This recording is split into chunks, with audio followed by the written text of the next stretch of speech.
You are standing in a field roughly 10,000 years ago, somewhere in what is now southeastern Turkey. You are holding something extraordinary, and you do not know it.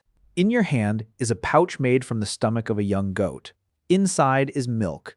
You filled it this morning.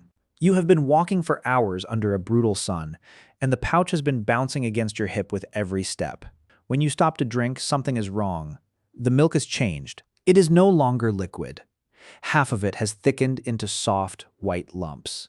The other half is a thin, yellowish liquid you have never seen before. It smells different, not rotten, just different. You are confused. You are probably a little annoyed, but you are also hungry. And food is not something you waste when your next meal depends on whether you can find it. So you try the white lumps. They are soft, they are salty, they are rich, and something in your brain, something that has been calibrated by a million years of evolution to identify calorie-dense food, tells you that what you're holding in your hand is valuable. That moment, that accidental encounter between milk and enzyme, between a dead goat's stomach and a living person's hunger, is the quiet beginning of a food that would go on to shape agriculture, trade, genetics, religion, language, politics, and the biological evolution of the human body itself. And it started because someone's canteen was made from the wrong part of the wrong animal. Or maybe the right part. So how did humans invent cheese? The answer is older than writing, older than cities, older than the wheel. And it begins with a problem that every early herder faced the moment they figured out how to milk an animal. Let's start with the animals, because cheese could not exist without them. And they were not always ours. Goats were among the first animals humans domesticated. Genetic and archaeological evidence points to the Zagros Mountains, in what is now western Iran, as one of the primary domestication centers sometime around 10,000 BC. Sheep were domesticated around the same time, likely across a broader arc of the Fertile Crescent. Cattle followed shortly after, with taurine cattle developed from the wild aurochs in the Near East, around 80,500 BC. These animals were initially kept for meat, hides, and labor. Nobody was milking them.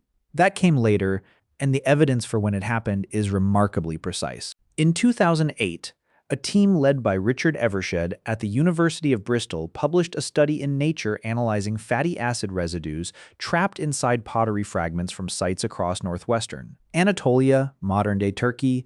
Those residues were unmistakably milk fats. The pottery dated to the 7th millennium BC, roughly 9,000 years ago. That is the earliest confirmed evidence of humans processing milk anywhere on Earth. Not drinking it straight from the animal, but putting it into a container and doing something with it. And that distinction matters enormously for the invention of cheese, because milk does not last. Fresh milk in a warm climate, without refrigeration, without pasteurization, will begin to spoil within hours. In a hot Neolithic village, raw milk is one of the most perishable substances you can produce. You milk the goat in the morning, and by midday you have a problem. Either you drink it all immediately, or you find a way to transform it into something that does not rot.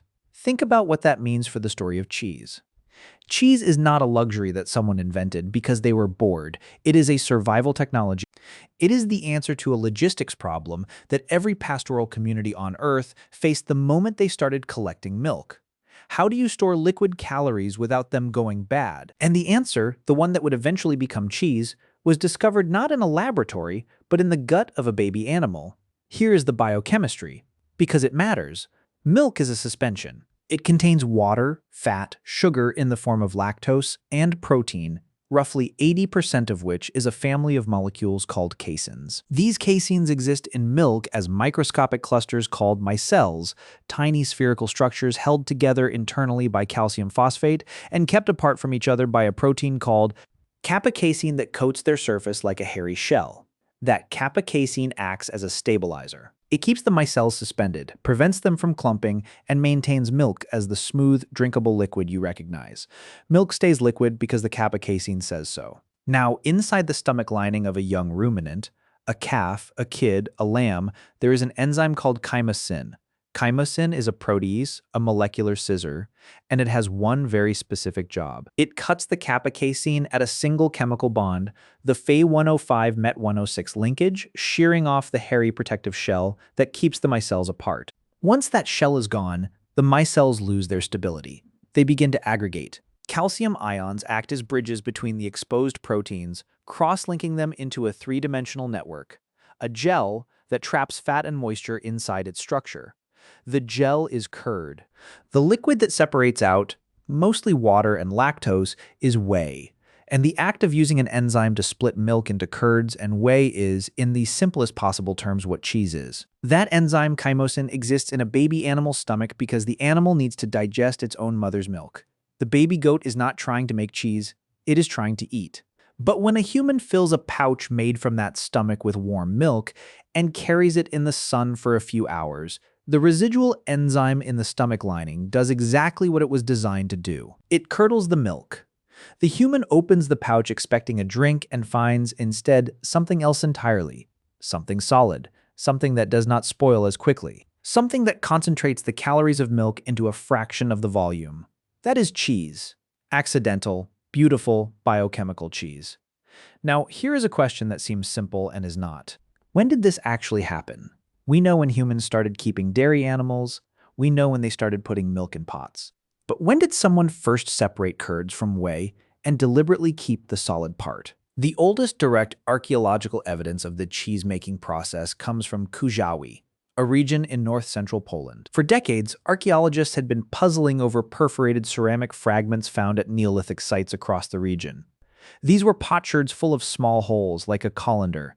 For over 30 years, researchers speculated that they might be cheese strainers, but speculation is not proof. In 2012, a team led by Melanie Salke at the University of Bristol, in collaboration with Polish and American researchers, published a study in Nature that finally confirmed it. Chemical analysis of residues trapped inside the perforated pottery revealed the unmistakable signature of milk fats. These were not general-purpose vessels that happened to contain dairy. These were specialized tools designed specifically to separate curds from whey. The pottery is roughly 7,500 years old. That is the first unambiguous chemical proof that humans were making cheese, not just collecting milk, but actively processing it into a different product using purpose-built equipment. Think about that. Somebody 7,500 years ago sat down and made a pot with holes in it. Not for cooking, not for storage, for cheese. The tool tells you the process was already established. You do not build specialized equipment for something you just discovered last week. By the time those strainers were made, cheese making was already a routine practice. Which means the actual invention happened even earlier, probably by centuries or millennia, in an era before pottery, when pouches and skins and baskets were the only containers available and left no chemical trace for archaeologists to find. And here is where the story connects to something that will change how you think about your own body. Because cheese did not just solve a food storage problem, it solved a genetic one. For most of human history, adults could not drink milk. After weaning, roughly around age 5, the human body stops producing significant amounts of lactase, the enzyme that breaks down lactose, the sugar in milk. Without lactase, drinking milk causes bloating, cramps, diarrhea, and gas. This is not a disorder. This is the biological default. Every mammal on Earth weans off milk and loses the ability to digest it. That is how mammalian biology works. The fact that some humans today can drink milk into adulthood is the anomaly, not the norm. Roughly 65% of the global adult population is lactose intolerant. In East Asia, the figure exceeds 90%. In parts of West Africa, it is above 80%. The people who can comfortably drink a glass of milk at age 40 are the genetic outliers. The mutation that allows this is called lactase persistence. It involves not the lactase gene itself, called LCT, but a regulatory mutation in a nearby region of the MCM6 gene that keeps the LCT gene switched on past childhood. This mutation arose independently in at least 5 different populations around the world. The European variant, a single nucleotide change designated 13,910-3, appeared roughly 7,500 to 5,000 years ago and spread rapidly under intense natural selection. Different mutations arose separately in pastoralist populations across East Africa, the Middle East, and South Asia. This is convergent evolution, the same trait appearing independently in separate lineages. Because the selection pressure was identical, if you raise dairy animals and you can digest their milk, you survive better. But here's the part that matters for cheese. The mutation is recent, 5,000 to 7,500 years old. and humans were milking animals and making cheese at least 9,000 years ago.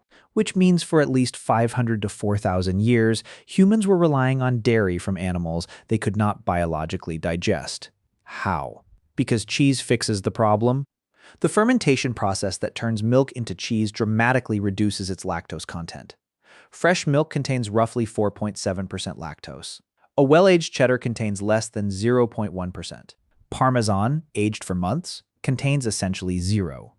The bacteria and enzymes involved in cheese making consume the lactose and convert it into lactic acid. The lactose disappears.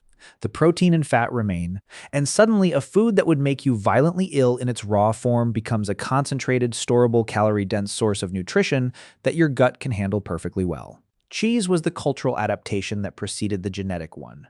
Humans invented the technology first, and then their bodies evolved to catch up. For thousands of years before your DNA changed, cheese was the hack that let your ancestors eat dairy. That is not a footnote. That is one of the clearest examples of gene culture coevolution in the entire history of our species. And the people who could make cheese had a survival advantage so significant that it literally reshaped human migration. In 2018, an international team of researchers published findings based on fatty acid residue analysis of pottery from two Neolithic sites on the Dalmatian coast of Croatia, Pokrovnik and Danilo. By tinge, dating to roughly 7,200 years ago, the residues showed a clear progression. Early Neolithic pottery, around 7,700 years ago, contained residues from meat, fish, and fresh milk. By the Middle Neolithic, roughly 7,200 years ago, specialized vessels, sieves, and footed vessels called rhyta were being used specifically for fermented dairy, cheese. The researchers argued that the ability to transform raw milk into storable, transportable, low-lactose cheese gave early farming communities the nutritional fuel they needed to expand their populations and migrate into northern Europe. Cheese did not just feed people, it moved them. The Neolithic expansion into temperate Europe. The migration that brought farming to France, Germany, Britain, and Scandinavia was fueled in part by a food that most of the people eating it could only digest because someone had figured out how to remove the lactose. Now let's talk about what ancient cheese actually looked like, because if you are imagining a wheel of Parmesan, stop. The earliest cheeses were nothing like what you find in a modern grocery store. They were soft, white, crumbly, probably salty, probably acidic, and they bore much more resemblance to a fresh farmer's cheese or a Middle Eastern labna than to anything aged or hard. The technology for aging cheese, for creating the controlled microbial environments that produce cheddar, Gouda, Gruyere, required centuries of additional development. What Neolithic herders made was survival food, simple, functional, portable, and extraordinarily valuable. And we know what some of it looked like because in one of the most remarkable archaeological discoveries of the 21st century, researchers found actual cheese on the bodies of the dead.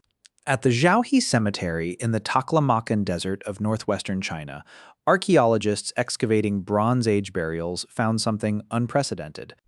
On the necks and chests of mummified individuals, including a woman known as the Beauty of Zhaohe, lay small, hardened, yellowish lumps. Proteomic analysis and DNA sequencing conducted by a team from the Max Planck Institute for Evolutionary Anthropology confirmed that these lumps were cheese, roughly 3,600 years old. Not just any cheese, kefir cheese, made using a starter culture of bacteria and yeast, not rennet. The distinction matters. Making cheese with rennet requires slaughtering a young animal to harvest the stomach lining. Making cheese with a bacterial starter requires only the culture itself, which can be reused indefinitely. The Zhaohe people had developed a method of cheese making that was simpler, cheaper, and did not require killing a calf every time you wanted to preserve milk.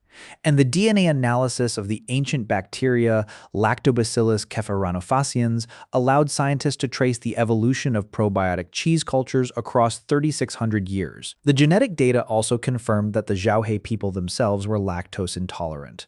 They were buried with a food their bodies could only eat because fermentation had made it safe. They buried their dead with cheese.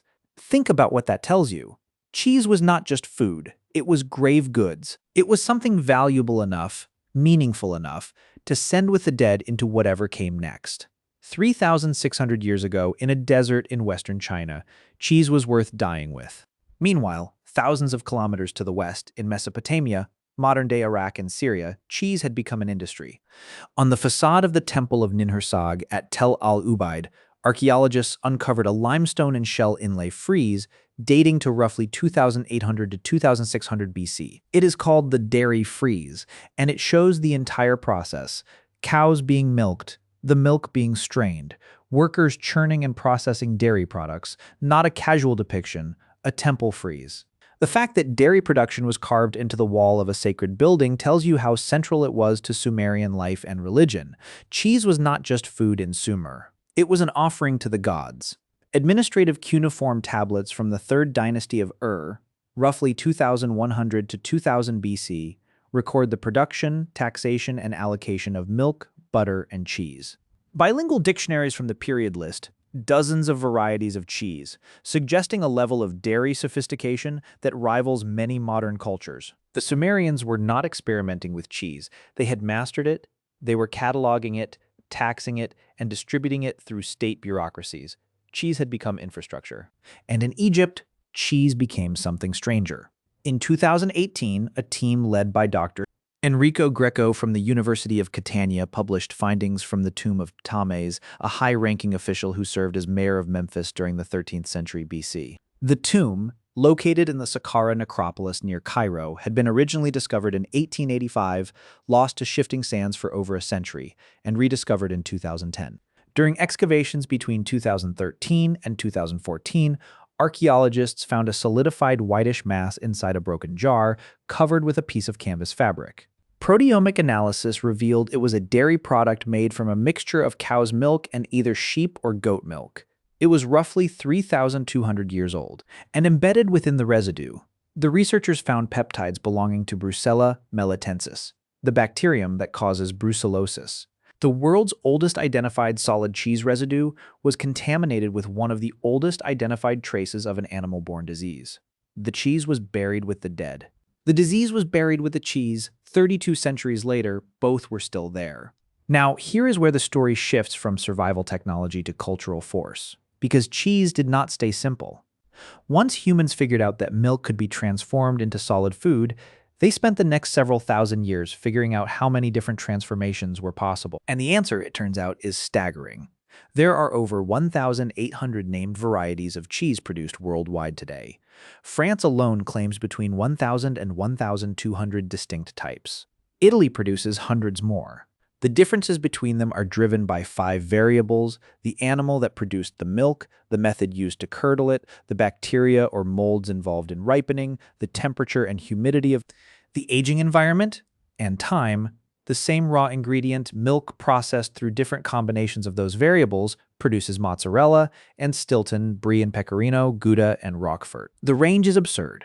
It is as if someone took a single piece of wood and figured out how to turn it into 1,800 different objects by changing the temperature, the humidity, and how long you waited. And the molds. The molds are where cheese gets genuinely strange. Penicillium roqueforti is a fungus that grows through the interior of blue cheeses, forming the characteristic blue-green veins that give Roquefort, Gorgonzola, and Stilton their sharp, pungent flavor. Cheesemakers deliberately pierce the cheese with metal needles to introduce oxygen channels that allow the mold to grow. Penicillium camemberti is a different species that grows on the surface, forming the white, bloomy rind of Brie and Camembert. Both are members of the same genus that Alexander Fleming would later use to discover penicillin. The mold that ripens your cheese is a close relative of the mold that changed medicine.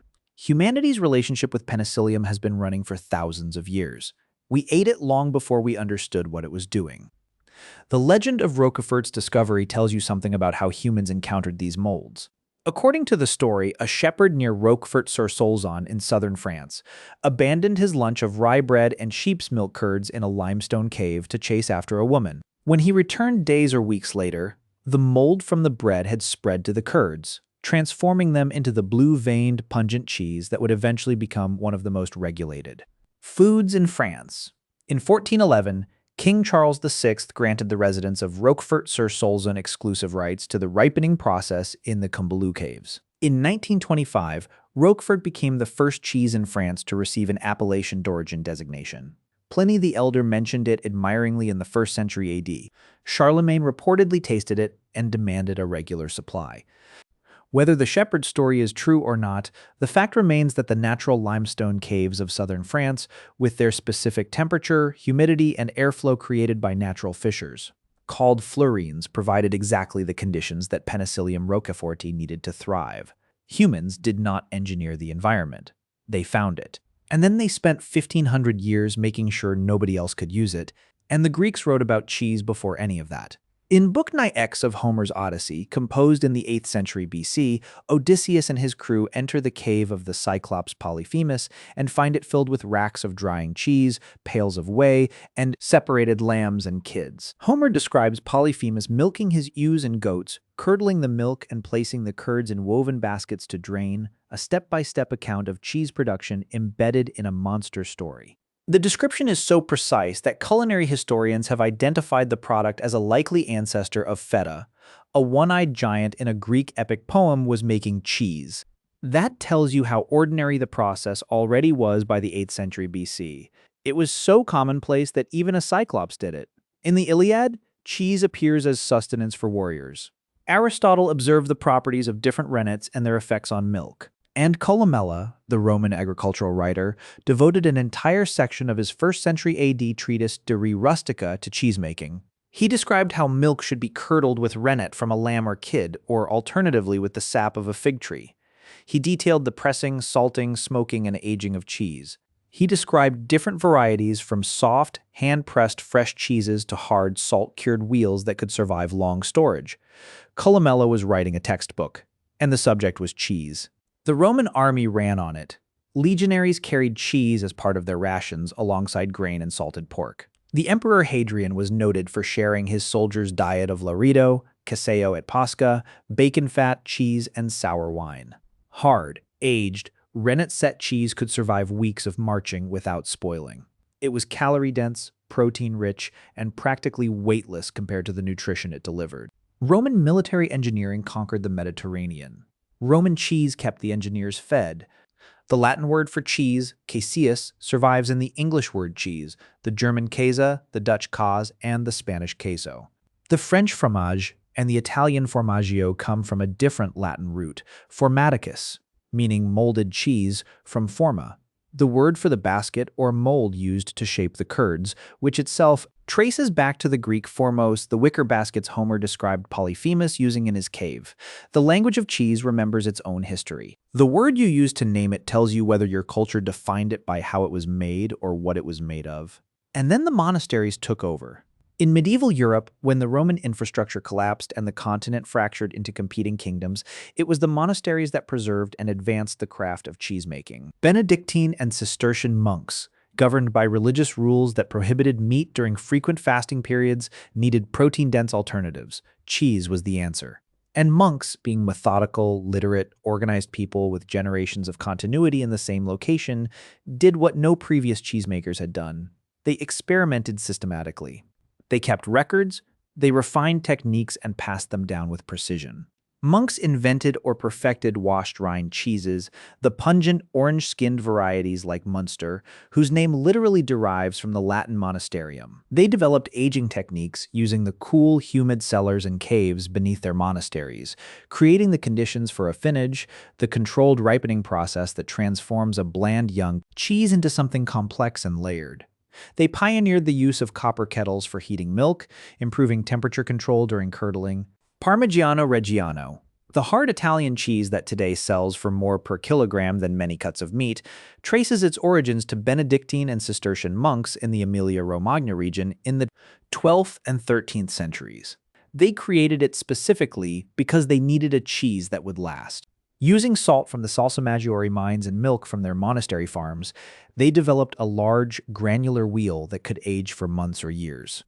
The first written record of Caseus parmensis, cheese of Parma, appears in a notarial deed from 1254. Giovanni Boccaccio mentioned it in the Decameron in 1351, describing a mountain of grated Parmesan in a fantasy land of abundance. The cheese was so valuable that it was used as currency and collateral. In Parma today, banks still accept wheels of Parmigiano-Reggiano as loan security, storing them in temperature-controlled vaults while they age, an entire financial system built around cheese. And while Europe was refining its cheese in monasteries, The nomads of Central Asia were solving the same preservation problem in a completely different way. Mongolian herders developed arul, a dried curd made by boiling fermented milk, straining the solids, shaping them into small pieces, and sun-drying them until they were hard as stone. The result was a food that could last months without refrigeration, could survive the brutal extremes of the steppe climate, and provided concentrated protein and calcium in a form that weighed almost nothing. Arul and its Central Asian relative kurut were not cheese in the European sense. They were not aged, they were not ripened by mold, they were not pressed into wheels, but they solved the same fundamental problem. Too much milk, not enough time, no refrigeration. The answer, across every culture that kept dairy animals, was always the same: transform the milk into something that lasts. Now, here's a pattern interrupt. Stop thinking about cheese as a food. Start thinking about it as a technology, because that is what it is. Cheese is a microbial technology. It is a controlled biological process in which humans deliberately harness bacteria, enzymes, and molds to transform a raw material into a product with radically different properties. The raw material spoils in hours. The product lasts for years. The raw material is a liquid. The product is a solid. The raw material is indigestible for most adults. The product is safe for almost everyone. That is not cooking. That is bioengineering. And humans were doing it at least 7,500 years ago, possibly 9,000, without understanding a single thing about the biology involved. They did not know what bacteria were. They did not know what enzymes were. They did not know about casein micelles or kappa casein or chymosin or calcium bridging. They just knew that if you put milk in a certain kind of container and waited, something useful happened. And they were right. They were performing biochemistry by intuition long before chemistry existed. And cheese did something else that most people never think about. It reshaped trade networks. The Roman cheese trade stretched from Britain to Palestine, modern-day Israel, to North Africa. Pliny the Elder, writing in his Natural History in the 1st century AD, cataloged cheeses from across the empire, noting regional varieties from the Cadician Plain, the Vestinian region, and distant provinces. He described immense cheeses from Luni that could weigh up to 1,000 Roman pounds. Cheese was a commodity, traded across borders, valued by weight, and regulated by government. When the empire fell, the trade routes did not disappear. They simply redirected through the monasteries and markets of medieval Europe, and cheese remained one of the goods that connected distant communities. The medieval English Assize of Bread and Ale, passed in 1266, regulated the price, weight, and quality of bread. Cheese was regulated alongside it. Both were considered too essential to daily survival to be left uncontrolled. A government that could not guarantee the supply and quality of bread and cheese was a government that would not last. In medieval cities across Europe, cheese-making was governed by guilds, just as bread-making was, and the standards they enforced laid the groundwork for the appellation systems that protect regional cheeses today. Roquefort's appellation d'origine in 1925, Parmigiano-Reggiano's Denominazione di Origine Protetta, Gruyere, Stilton, Manchego, these are not brand names. They are legal designations that tie a cheese to a specific geography, a specific process, a specific tradition. They are, in effect, laws written about mold and milk, and then the modern era industrialized it. In 1903, James L. Kraft, a Canadian immigrant in Chicago, started a wholesale cheese business with a rented horse and wagon. The problem he faced was ancient cheese spoils.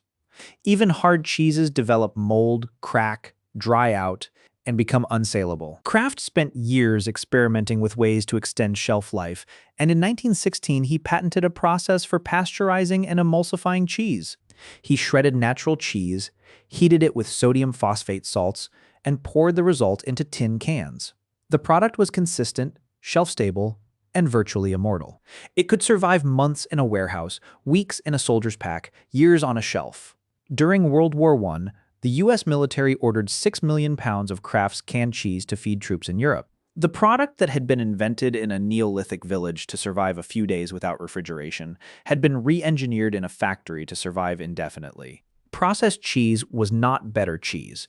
It was cheese that had been optimized for logistics, for supply chains, for a world that needed food to be uniform, predictable, and cheap. Today, the world produces roughly 23 million metric tons of cheese per year. The United States is the largest single producer, manufacturing over 6 million metric tons annually. The European Union produces a similar quantity collectively.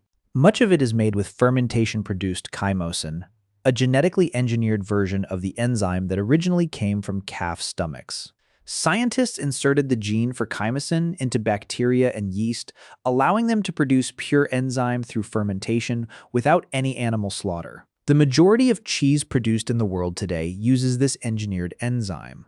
The technology that started with a baby goat's stomach lining has been transferred to a bioreactor. The enzyme is the same. The source is completely different, and the scale is incomprehensible. 23 million metric tons every year, from an accident in a goatskin pouch. So here is the answer. How did humans invent cheese? They did not design it. They stumbled into it. Sometime between 10,000 and 8,000 BC, in the Fertile Crescent or its margins, a herder storing milk in a container made from an animal's stomach discovered that the residual enzymes in the stomach lining curdled the milk into curds and whey. The discovery was almost certainly accidental. The decision to eat the result was not.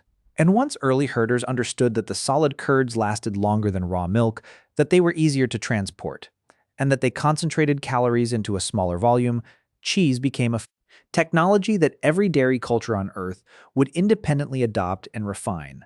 Was cheese invented once and spread, or was it invented independently in multiple places? The evidence strongly supports multiple convergent origins.